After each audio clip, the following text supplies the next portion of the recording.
মানুষকে বিভ্রান্ত করবে। দাজ্জালের ফিতনা হলো এত ভয়ানক ফিতনা, এই ফিতনা থেকে মানুষের বাঁচা বড় কঠিন হয়ে যাবে। এর জন্য আল্লাহ রাসূল প্রত্যেকটি নামাজে দাজ্জাল থেকে ফিতনা থেকে বাঁচার জন্য দোয়া ফিটিং করে দিয়েছে। আল্লাহুম্মা ইন্নী আউযু বিকা মিন ফিতনাতিল মাসিহিদ দাজ্জাল। হে আমার রব, আমাদেরকে মাসিহ ইবনে দাজ্জাল থেকে বাঁচাও। তার ফিতনা এত বড় ফিতনা হবে, এই ফিতনা থেকে বাঁচা বহুত কঠিন হবে। একজন সাহাবীর নাম হচ্ছে হযরতে জারির রাদিয়াল্লাহু তাআলা আনহু। এই জারির রাদিয়াল্লাহু তাআলা আনহু সে মুসলমান ছিল না, ইমানদার ছিল না, কালেমা পড়েনি। তার আগে সে ইহুদি ছিল। যেদিন সে ইহুদি ছিল, ইহুদি থাকা অবস্থায় সে নৌকায় একদিন সফর করছে।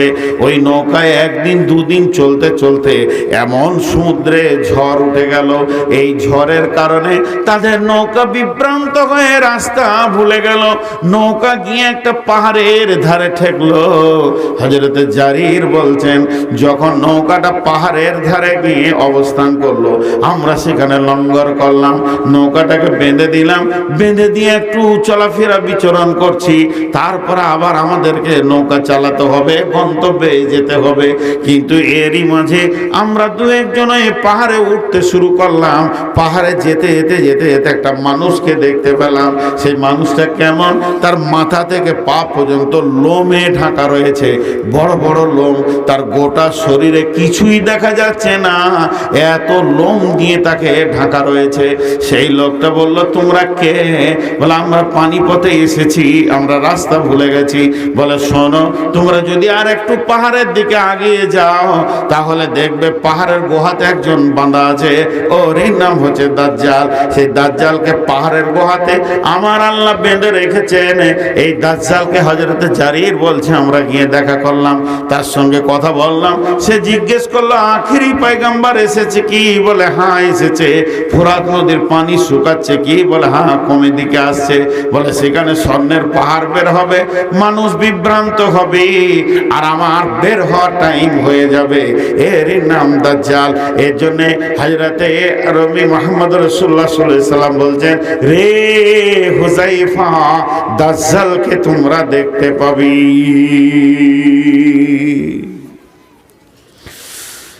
ব্যাখ্যা টেনেছে। ব্যাখ্যা বহু রকম হয়। আজ থেকে ওয়ালামু মা আরহাম, এই কোরআন একটা আয়াত আছে যে তোমরা 5টা জিনিস বলতে পারবে না, কখন বৃষ্টি হবে, কখন মওত হবে। এই যেরকম যে 5টা জিনিস আছে, তার মধ্যে একটা হচ্ছে পেটের ভিতরে কি আছে তোমরা বলতে পারবে না। মায়ের পেটে কি আছে তোমরা বলতে পারবে না। এটা আজ থেকে 50, 60, 70 বছর আগে তফসির করতেন আলেম ওলামারা। কে বলতে পারবে বেটা ছেলে আছে না বেটি ছেলে আছে? বলার ক্ষমতা নাই। 50, 60 বছর আগে বলছি। 20 বছর 30 বছর আগে মেশিন বেরিয়ে গেল, বেটা ছেলে আছে না বেটি ছেলে আছে মেশিন দিয়ে বলে দেবে। ওই আয়াতের তফসির এখন কি হবে? যে তোমরা তো বলেছ ছেলেটা জন্ম নিয়ে পুতুল হয়েও বেটা বেটি হয়েছে, তারপরে বলেছ, কিন্তু 2টা রক্ত পুরুষ আর নারীর বীর্য এক জায়গায় গেলে ওটা বেটা ছেলে হবে না বেটে ছেলে হবে তুমি বলতে পারবে না। এটা ছিল 20 বছর আগের তফসির। আজ থেকে 10 বছর 15 বছর আগে বিজ্ঞানীরা বলে দিচ্ছে যে বীর্যটাকে ধরে, তার ভ্রূণটাকে, ওই পোকাটা ধরে বলে দিচ্ছে বেটা ছেলে হবে না বেটি ছেলে। তফসির চেঞ্জ হয়ে গেল। যেমন জামানা যাবে তেমনি কোরআন তফসির চেঞ্জ হবে। এখন বর্তমানে বলে দিচ্ছে পেটে যাওয়ার আগেই বীর্য ধরে বলে দিবে বেটা ছেলে না বেটি ছেলে। এখন তফসির হচ্ছে মায়ের পেটে যেটা আছে ওটা পাগল না সুস্থ বলে দে, পারবে না বলতে। শুধু তাই নয়, জান্নাতি না জাহান্নামী তুই বল, ওটা আল্লাহ জানে। যেমন দ্রুত বিজ্ঞান আগাবে তার তফসির সেরকম হবে। কোরআন সব দিন আপডেট নতুন। এবার বলেন, দাজ্জাল এক চোখের কানা, সে তো আসবে, সে এসে কি করবে, কোথা কাজ করবে, তার অনুসারী থাকবে না থাকবে? এইটা হলো জালসার প্যান্ডেল। ধৈর্য ধরে শুনেন, এখানটা বুঝার চেষ্টা করেন। কে করেছে প্যান্ডেলটা, কে দায়িত্ব নিয়েছে, কারা ভলেন্টিয়ার হয়েছে? মাদ্রাসাকে যারা ভালোবাসে, মাদ্রাসা কমিটি, জালসা কমিটি, গাঁয়ের ছেলেরা উদ্যোক্তা হয়েছে। এই প্যান্ডেলটা আজকে যদি তৃণমূলের হতো, একটা কংগ্রেস আর সিপিএমের ছেলে এখানে আসতো না, তৃণমূলের ছেলেরা তৈরি করতো, এটাকে গুছাতো, তাদের নেতা আসবে, নেত্রী আসবে, রাস্তায় ফুল বার ঢোল তাবলা ব্যবস্থাপনা করত। যদি এটা সিপিএমের হয় তো সিপিএম করত, যদি এটা কংগ্রেসের হয় তো কংগ্রেস করত। মানে যেমন যেমন লোক আসবে তার অনুসারীরা তার স্টেজকে পূর্ব থেকে সাজাবে। মাসি দুটা, ধ্যান দিয়ে শুনলে বুঝবেন কি না একটু ধ্যান দেন। মাসি দুটা, একটা হলো ঈসা মাসি আর একটা হলো দাজ্জাল মাসি। দুটা গোষ্ঠী আছে পৃথিবীতে, একটার নাম খ্রিস্টান আর একটার নাম ইহুদি। বন্ধুরা আমার, যে বাইতুল মুকাদ্দেসকে নিয়ে যুদ্ধ চলছে, কেন চলছে, কেন চলছে গাজাতে ফিলিস্তিনিদের সঙ্গে ইসরায়েলদের এই যুদ্ধটা চলার তার পেছনে কারণ কি? ওরা বলতে চাইছে, ফিলিস্তিনিরা বলছে এখানে এই জায়গাতে হযরত ঈসা আলাইহিস সালাম আসবে, মাসীহ ইবনে মারইয়াম হাদিসের মধ্যে আছে, ও এই জায়গাতে এসে বাইতুল মুকাদ্দাসে অবতরণ করবে। কিন্তু বন্ধুরে, জি না, ইহুদিরা বলছে না, মাসীহ আসবে এখানে, আমরা মাসিকে নেব, কারণ তারা আমাদের আগমনে আসবে এবং তারা হলো এমন একটা মাসি, সে আমাদেরকে পরিচালনা করবে, মাসীহ ইবনে দাজ্জাল। এই জন্য বড় বড় মুফাসসিরিনরা লিখে দিয়েছেন যে যত পৃথিবীতে ইহুদি আছে এরা দাজ্জালের দলে চলে যাবে, দাজ্জালের মিজাজে চলে যাবে। আর যত খ্রিস্টান আছে এরা হযরতে ঈসাকে পাওয়ার পরে ইসলাম ধর্ম কবুল করে নেবে। তার কারণ হচ্ছে ঈসা মাসিহ যখন পৃথিবীতে আসবে তখন নবী মুহাম্মদ সাল্লাল্লাহু আলাইহি সাল্লামের দ্বীনের উপরে চলবে, তার জন্য তারা এই দিনে চলে আসবে। তো এই দাজ্জাল যে পৃথিবীতে আসবে তার পূর্ব পরিস্থিতি জায়গাটাকে বানাবে কে? দাজ্জালের যারা অনুসারী হবে তারা বানাবে। বর্তমান যুগে লেটেস্ট তফসির হচ্ছে, কার্বোনাতে দেখতে পাবেন, ভাদতে দেখতে পাবেন, শামসিতে দেখতে পাবেন, আপনার গ্রামেও দেখতে পাবেন, বরতলায় পাবেন, পাকুড়তলায় পাবেন, রতুয়াতে পাবেন। দাজ্জালের লোক কিভাবে পাবেন, কিভাবে বুঝবেন? তার মানে হচ্ছে দাজ্জালের একটা চোখ কানা, তার মানে দুটি জগৎ আছে, একটা হলো এহ জগৎ, একটা পরজগৎ, একটা হলো এহকাল, একটা পরকাল, একটা হলো দুনিয়া, একটা হলো আখেরাত। পৃথিবীর বুকে এমন লোক আছে তাদের দুনিয়ার চোখটা খোলা আছে, আখেরাতের চোখটা তাদের কানা হয়ে গেছে। তারা কবর বুঝে না, হাসর বুঝে না, চিন্তাও করে না, কিয়ামতের চিন্তা করে না। এই লোকগুলি দাজ্জালের দলে ভুক্ত হয়ে যাবে। বর্তমান তফসিরে মুফাসসিররা বলছেন পৃথিবীতে কানা লোক অনেক পাওয়া যাবে। দাজ্জাল তো সরাসরি কানা হবে, এক চোখে দেখবে আর একটা চোখ তার ভালো থাকবে। কিন্তু পৃথিবীতে এমন কিছু মানুষ আছে তাদের দুনিয়া দেখতে পাবে, দুনিয়ার আয়েশ আরামকে নিয়ে তারা পাগল হয়ে যাবে, তাদের আখেরাতের চোখটা কানা হয়ে যাবে। এরাই দাজ্জালের অনুসারী হবে। দাজ্জাল যে আসবে এদের নেতা, তার পূর্ব পরিস্থিতি এরা জায়গাকে বানাবে এবং পৃথিবীর পরিস্থিতি এমন করে দেবে যে দাজ্জাল পৃথিবীর বুকে এসে এদের সঙ্গে মোলাকাত করবে এবং ইমানদারদের উপরে অত্যাচার শুরু হয়ে যাবে। একজন বড় ইসলামী চিন্তাবিদ বলেছেন দাজ্জাল আসবে মেডিকেল থেকে, মেডিকেল কলেজ থেকে কেন?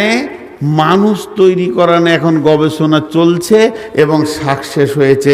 আমিনুর মোহাম্মদ যেমন দেখতে হুবহু 100টা বানিয়ে দিবে, খালি আমার একটু মাংস এখান থেকে নেবে, আমার কোষ আমার মাংস থেকে আমার মতো মানুষ তৈরি করবে। রবটে বাচ্চা দিচ্ছে, এখন রবটের ভিতরে বীর্য দিয়ে মেশিন দিয়ে বাচ্চা বের করছে। তার মানে কি? এরাই মানুষ তৈরি ফ্যাক্টরি করে শেষকালে বলল আল্লাহ তুই কে হলাস, আমরা ঈশ্বর। এ হচ্ছে দাজ্জালের কারণ। নাম্বার 1 গেল 10টার মধ্যে। নাম্বার 2 দুখান। দুখান মানে হচ্ছে ধোঁয়া, দুখান মানে হচ্ছে ধোঁয়া। আগুন জ্বালালে ধোঁয়া উঠে, এটাকে আরবিতে দুখান বলে। বিশ্বনবী বলছেন এই দুখান পৃথিবীতে দেখা যাবে, এমন একটা ধোঁয়া আসবে, আসমান থেকে ধোঁয়াটা পৃথিবীতে যখন পৌঁছে যাবে, যেমন কুয়াশা হলে একটা মানুষ আর একটা মানুষকে 20 হাত দূরে দেখতে পায় না, তো এই ধোঁয়াটা এত ঘন হবে, এত ধোঁয়াটা বিরক্তিকর হবে। এই ধোঁয়াটা যখন পৃথিবীতে থাকবে, মানুষ নিজের কাছের মানুষকে চিনতে পারবে না, 1 হাত 2 হাত দূরে মানুষকে দেখতে চিনতে অসুবিধা হবে। এই ধোঁয়াটা আসমান থেকে জমিনে এসে কতদিন থাকবে? 40 দিন পর্যন্ত ধোঁয়াটা পৃথিবীর বুকে থাকবে। সারা পৃথিবী একদম আঁধার অচল হয়ে যাবে, মানুষ মানুষকে দেখতে পাবে না, চলাফেরা ওঠা বসা অসুবিধা হয়ে যাবে। বিশ্বনবী বলছেন আদ-দাজ্জাল ওয়াদ-দুখান, এই দুখান নামে ধোঁয়াটা পৃথিবীতে আসবে। ধোঁয়া তো আসবে, বড় ঝড় প্রথমে আসে না, আগে হালকা হাওয়া বয় তারপরে ঝড় আসে। এখন ধোঁয়াটা পৌঁছে গেছে। এটা কি ধোঁয়া গো? এখন ধোঁয়া পৌঁছিয়েছে দুইটা ধোঁয়া। বড় বড় মুফাসসিররা বলছে একটা হলো রাজনীতি আর একটা হলো টাকা পয়সা, মাল। মাল মানুষের চোখকে কানা করে দিয়েছে, মালের কারণে নিজের ভাইকে পিটে লাশ বানিয়ে দিচ্ছে মানুষ। ওরা চিনার ক্ষমতা হচ্ছে না যে এটা আমার মায়ের পেটের ভাই। কয়েক হাজার টাকার জন্য বিবিকে টিপে গলা টিপে মেরে দিচ্ছে মানুষ। ধোঁয়া পৌঁছে গেছে, কিন্তু অরিজিনাল ধোঁয়াটা আসবে, তার আগে এটা পৌঁছে গেছে। আর দোকান 3 নম্বরে নবীজি বলছেন ওয়া দুব্বাতুল আরদি, জমিনের উপরে একটা প্রাণী হাঁটবে। বন্ধুরে প্রাণীটা কেমন হবে? তার বডিটা হবে উটের মতো, সামনে পা দুটি বাঁদরের মতো, পেছনকার পা দুটি উটের মতো, মুখটা হবে মানুষের মতো। এইটাকে দুব্বাতুল আরজ বলা হয়েছে। পৃথিবীর মাটির একটা এটা প্রাণী। এর গতি কত হবে? মুহূর্তের ভিতরে পৃথিবীটা তিলে তিলে ঘুরে চলে আসবে, এত জোর সে গতিশীল হবে, সারা দুনিয়াকে ঘুরে চলে আসবে। এর ডান হাতে থাকবে মুসার লাঠি, বাম হাতে থাকবে সুলাইমানের আংটি, কিংবা ডান হাতে থাকবে সুলাইমানের আংটি, বাম হাতে থাকবে মুসার লাঠি। তাফসীরে মাজাহিরের মধ্যে লিখছে এই লোকটি, এই প্রাণীটি এত গতিশীল হবে, এখনই দেখবে ভারতে, তখনই দেখবে আমেরিকায়, সেকেন্ডে জিনের মতো সারা দুনিয়া ঘুরবে। দুব্বাতুল আরজ বলে একটা প্রাণী পৃথিবীতে আসবে। 4 নম্বরে আল্লাহর নবী বলছেন ওয়ায়াজুজ ওয়া মাজুজ, ইয়াজুজ মাজুজের দল পৃথিবীর বুকে আসবে। ইয়াজুজ মাজুজেরা কোথায় আছে? সারা পৃথিবীর পূর্বে উত্তর কোণে জাপান বর্ডার পার হয়ে তাদেরকে পাওয়া যাবে। বিশ্বনবী ইয়াজুজ মাজুজের কথা বলেছেন এবং বাদশা জুলকারনাইন যখন সূর্য যেখানে ডুবে সেখানে পৌঁছেছে, সেখানে তারা বলেছে বাদশা জুলকারনাইন গিয়ে দেখছে একটা গোষ্ঠী রয়েছে, তারা কাদাতে মাটিতে লটাপটি খেছে। আল্লাহ বললেন, এ জুলকারনাইন তুমি যদি চাও এদেরকে মেরে দাও কিংবা এদেরকে মাফ করে দাও। বাদশা জুলকারনাইন সারা পৃথিবী সফর করেছিলেন। ওই বাদশা জুলকারনাইন আবার পূর্ব দিকে যেখানে চলে গেলেন উদীয়মান সূর্যের জায়গাতে, ওখানে পৌঁছে গিয়ে দেখছে ওই রকম গোষ্ঠী রয়েছে। সেই লোকগুলি এসে বলল, বাদশা জুলকারনাইন এই পাহাড়ের ওই পাশে একটা গোষ্ঠী রয়েছে, তাদের নাম হলো ইয়াজুজ মাজুজ। ও বাদশা জুলকারনাইন আপনি হলেন সারা পৃথিবীর বাদশা, আমরা সব সময় ওদেরকে ভয় করি যে ওরা পাঁচিল টপকে এসে আমাদের বড় ক্ষতি করে দেবে, মেরে দেবে, বিপদ করে দেবে। বাদশা জুলকারনাইন রে, এই দুটি পাহাড়ের মধ্যখানে তুমি একটা প্রাচীর দিয়ে দাও, একটা বাঁধ দিয়ে দাও, ওই বাঁধে যেন আমরা ওদের আযাব থেকে, ওদের আক্রমণ থেকে বেঁচে যাই। তো বাদশা জুলকারনাইন বললে, তোমরা লোহা নিয়ে এসো, আমি লোহা দিয়ে এটাকে বেঁধে দিব। সেটা লোহার প্রাচীর করে বাঁধা আছে, ইয়াজুজ মাজুজের দল ওই দিকে আছে। এটা তো চলে গেল জুলকারনাইনের জীবনী। তারপরে বিশ্বনবী ইয়াজুজ মাজুজের খবর দিয়েছেন। বিশ্বনবী চলে যাওয়ার পর, আবু বকর যাওয়ার পর হযরত ওমর একটা পর্যটকের দল পাঠিয়েছিলেন, তোমরা যাও ইয়াজুজ মাজুজের খবরটা নিয়ে এসো। তারা সেই দেশ পর্যন্ত গেছিলেন। যাওয়ার পর সাহাবীরা সেখানে সমস্ত দৃশ্য দেখে এসে বললেন হযরত ওমরকে, আমরা দেখে এলাম পাহাড়ের ওই পারে কলহ বিবাদ রয়েছে, তারা চিল্লাচিল্লি করছে, সেখানে লোহার অনেক সরঞ্জাম পড়ে রয়েছে, তবে তারা টপকে আসতে পারছে না। ইয়াজুজ মাজুজ অবশ্যই রয়েছে। বন্ধুরা আমার, আল্লাহর নবী বলছেন তারা কিয়ামতের আগে এই দেশে চলে আসবে আর এত কলহ বিবাদ শুরু করবে, সারা দেশে গ্রামে পাড়াতে টোলাতে ঝামেলা ঝঞ্ঝট লাগিয়ে দেবে তাদের এই অবস্থা দেখে। আর সেই সময় মানুষ এত বেঈমানদের চাপ সৃষ্টি হয়ে যাবে, ইমানদারদের বাঁচা বড় কঠিন হবে। ইয়াজুজ মাজুজের দল এত অত্যাচার করবে। ইয়াজুজ মাজুজের দলের গ্রুপ এখনো আছে, খালি ধীর মিজাজে একটু দেখেন, প্রত্যেকটা গ্রামে কিছু লোক আছে তারা খালি ঝগড়া লাগিয়ে রাখতে ভালোবাসে। এরা ইয়াজুজ মাজুজের দলে ঢুকবে। তাফসীর কিন্তু প্রতিটি জামানার সঙ্গে মিলে যাবে। একটু সবর খালি আপনাদের কাছে চাইছি, বিরক্ত হবেন না। তো ওই ইয়াজুজ মাজুজের দল এসে কলহ বিবাদ করবে, তখন এরা এদের দলে ভর্তি হবে।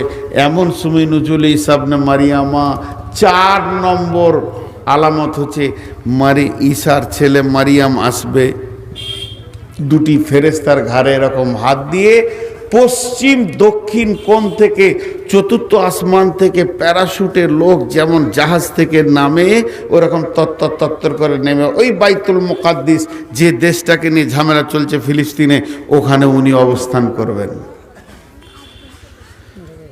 ইমাম মেহেদি মেহনত চালাবে কিন্তু পারবে না কোলাতে। ঈসা আলাইহিস সালাম আসবেন, ইমাম মেহেদির সঙ্গে জয়েন্ট হবেন, আর ইমানদাররা একটু নিঃশ্বাস ছাড়বে, যাক এতক্ষণ একটা মজবুত লোক পেয়েছি। ইয়াজুজ মাজুজের দল মানুষকে জ্বালিয়ে শেষ করে দেবে। তখন ঈসা আলাইহিস সালাম হাত তুলবেন, এই আল্লাহ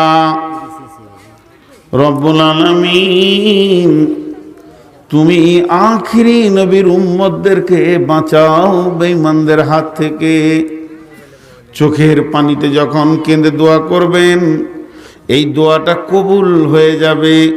আর যখনই কবুল হয়ে যাবে, ওই ইয়াজুজ মাজুজের দলেদের তাদের ঘাড়ে একদম শিরদাঁড়া হাড়ের কাছে ঘা হবে। এই ঘাটা এত বিষাক্তক হবে যে এর কোনো ওষুধ পাওয়া যাবে না, পৃথিবীতে কোনো মেডিসিন পাওয়া যাবে না। ওই এক ঘাই সমস্ত মানুষগুলো একসঙ্গে মরে যাবে। যেখানেই যাবে খালি লাশ আর লাশ, হাটে ঘাটে বাজারে রাস্তায় পুকুরে নদীতে খামারে মাঠে লাশ আর লাশে ভর্তি ভর্তি হয়ে যাবে। ঈসা আলাইহিস সালাম আবার দোয়া করবেন, মাবুদ রে এতগুলো লাশ এবার পছন্দ ধরবে, এরা পছন্দ ধরে গেলে মানুষ আর টিকতে পারবে না, মাবুদ এদেরকে তুমি ব্যবস্থা নাও, এত লাশের তো দাফন করা সম্ভব নয়। এই দোয়াটা যখনই কবুল হবে, সমুদ্রের ভিতর থেকে একদল পাখি আসবে, আর সেই পাখিতে বিশ্বনবী বলছেন এক একটা পাখি 3খানা করে লাশ ধরবে, 2 পায়ের পাঁজে 2টি আর ঠোঁটে একটা। এই লাশ নিয়ে তারা আবার সমুদ্রের ভিতরে চলে যাবে। এইভাবে লাশগুলো